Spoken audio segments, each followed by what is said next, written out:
Magluluto ako ng pizza ngayon, guys. Ayan. Ayan, guys.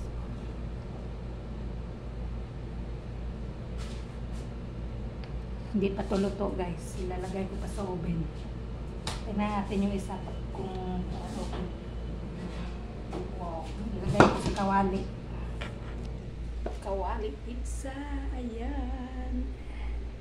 Sarap yan. Luto. Tapos ilagay naman natin yung isa. Bismillah. Kunti lang naman niluluto ko, guys, kasi para lang sa ako.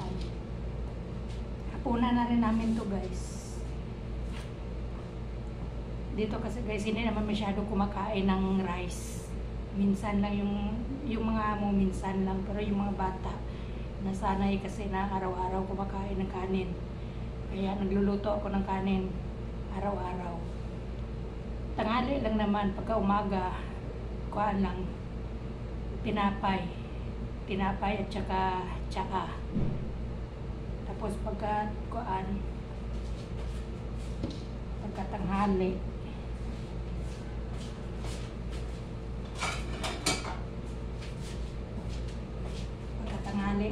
kanin.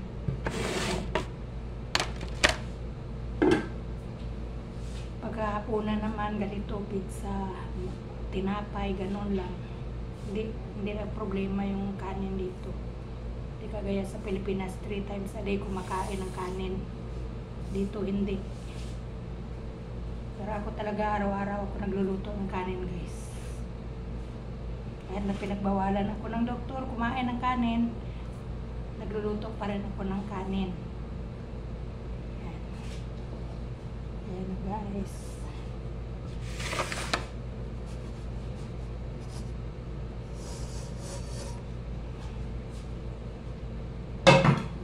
Ayan. Charan. Sarap. Nilagyan ko to ng chicken nuggets at saka hotdog para kuan, guys, para may lasa naman. Ayan.